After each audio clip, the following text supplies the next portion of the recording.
Hey y'all, welcome back to the 7-Day Sketchbook Challenge. Today is Fan Art Friday. I'm personally going to be drawing some YouTubers because I have not drawn YouTubers since the days of Dan and Phil. So this is going to be interesting. I'm going to watch a bunch of YouTube, see if I can find some cool screenshots, and hopefully not get sidetracked. So yeah, let's go.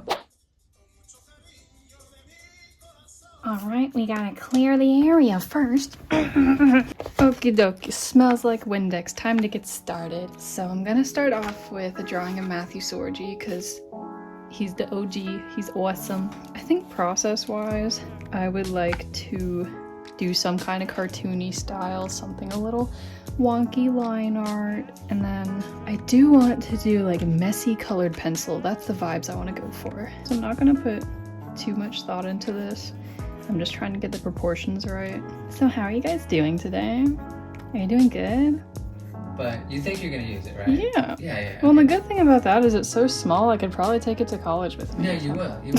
But also, and you gotta think of a way to listen to a record every day, like something like, you know, I'll listen to one of your albums every day. It'll take me like 5 years. Yeah, and this Cornelius Brothers is really good. I love that album. I listen to that on like Spotify and I stuff. know. I'll get you some R&B.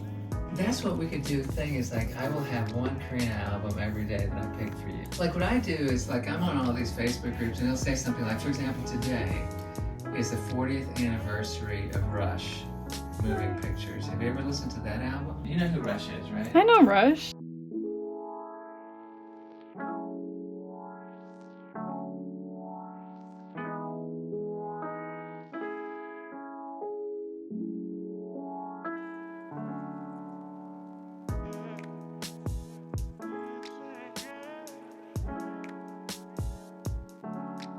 Drawing side profiles is literally so hard for me.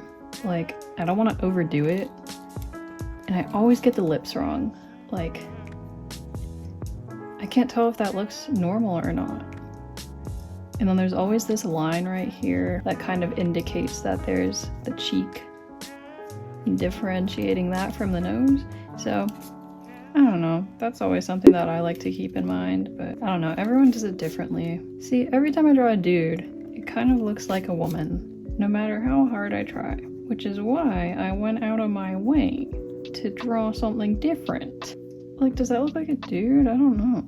And then I also like to draw a line showing the shadows on the face, just so I know where they are, but like, I don't know, that helps me out a little bit. Bam, bam, bam, bam. I don't want his hand to be like in the gutter, or is that what it's called? Because that's what we called it for yearbook, the gutter. Yeah, it's gonna be in the gutter. I mean, I think we can make it work though. Man, I need to start drawing more for fun, like stuff that isn't for YouTube or for art class, because it's very draining to have to do that all the time. So, I mean, that kind of looks like him, right? I feel like I'm missing some kind of feature that I think his mouth is a little smaller. Okay, low-key, when I saw this painting, it kind of reminded me of my neighborhood because the architecture on the house, I know it's very like German or Dutch inspired, German inspired. The business area at least, like not the residential area. I mean, there is one historic house in my neighborhood. It was, I mean, it shouldn't be historic because it was a KKK member's house, but he also constructed the big carving on Stone Mountain in Georgia, so his house has a little plaque in front of it. Well, it's not his house anymore because he's dead, as he should be. I don't know why there's a plaque because, you know, one would think if he's a KKK member, he should not have anything recognizing him. Sorry, Matthew, I'm butchering your house. Yeah, art has really felt like a chore to me lately, or like, I don't know, ever since I got my videos monetized, I've definitely been treating YouTube more like a job, which, I mean, making videos is fun, but now I'm taking it a little more seriously. And, you know, sometimes people get to that point where they try too hard on things and then the outcome is worse than usual. Uh-oh. Did I scratch my desk already? I did not. I did not. And you can't really see it, but you can see the shadow of the, oh yeah.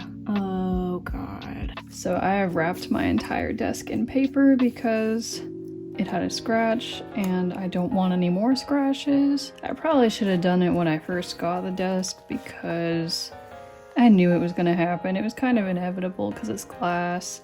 And my mom even wraps her regular desk that is not glass in paper. So she's a smart one.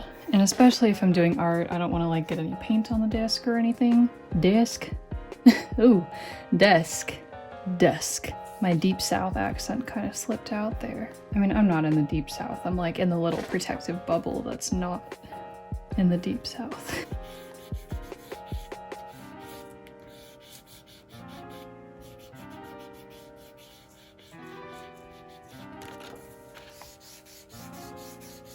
I could use a pilot pen. I could use a Sharpie fine. I think we're going for the Sharpie vibes today. I don't really care if it bleeds. And I'm not gonna try and make this line art perfect because I'm going for that wonky line art look. Ooh, that was a bit wonky. Maybe a little too wonky.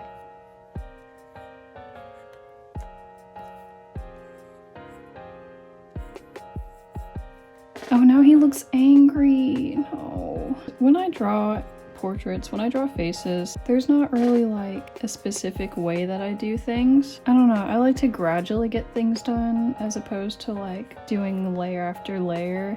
I'll do like one thing and then jump to another thing, and hopefully by the end of it I have something that I'm proud of, but I don't like super solid processes because going a little crazy is what helps me create. Yeah, this hand is kind of an L. Sometimes we all hate our art. I mean, I don't hate this art, but not super satisfied with it. It kind of irks me. I actually really enjoyed doing things in this style because it was really low effort compared to how I usually use colored pencils. Usually with Prismacolors, I try to be as technical as possible, but in this situation, it was quite the opposite. Very scribbly if I do say so myself, and I'm here for it. I used more primary colors because that's always really fun. A great way to spice things up with your art. When using primary colors, I generally like to think of yellow for highlights, red for midtones, and blue for shadows. That system works pretty well in my head.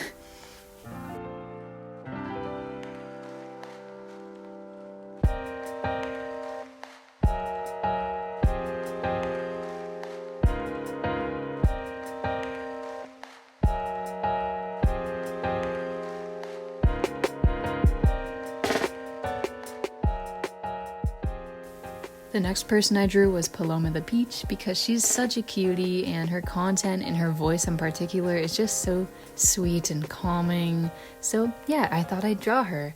I recently purchased one of her downloadable printables from her site, and it's this cute little still life with oranges and strawberries and cherries, and I'd just be staring at it like, damn, them fruits look like they're just chilling. I wish I was a fruit. Anyway, she's such a queen, and I'll link her stuff below. I'll link everyone I draw below because they are all so talented. After the Surgoine drawing, my process definitely went a little more quickly. Not only was I warmed up, I just really began to get into the groove of things, and I wanted to work quickly for some reason. So yeah.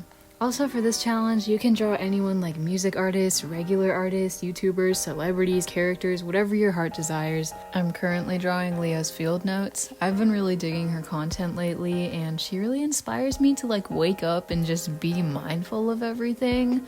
Like definitely in the utmost positive way too. Also her fits are poppin'. I definitely did not do her justice with that drawing, but never mind that. And now I'm sketching out Radia Rahman, and I know it's about to look real gnarly, but bear with me. I'm gonna grab a sticky note and just do it all over again. I really do think I was so pressured to make them look good because I seriously admire them so much that I don't know, I messed up. I messed up on the face, big time. But I seriously admire them so much, like having such a coherent style in their art and in their life at such a young age. Chef's kiss. Like, that's my goals and aspirations right there. And like I said, I accidentally made them look real zooted, so I just covered it up with a good old sticky note. Can't go wrong. Wham bam, good as new. I think it's good to use sticky notes on your sketchbooks because then you can like lift it up and see your mistakes and see where you went wrong and then learn from them. And I just added some stars in the background because I don't know, I didn't want to add a full-fledged background to it. Like, I was tired, I'm gonna be honest. But, yeah, the stars added a little pizzazz, a little, oomph, if you will. And yeah, that's pretty much the end of this spread. Like, and then I just scribbled a little bit after that, and it was pretty much done. Like, I don't know, I just did a lot of scribbles on this spread, and I'm living for it, I'm here for it.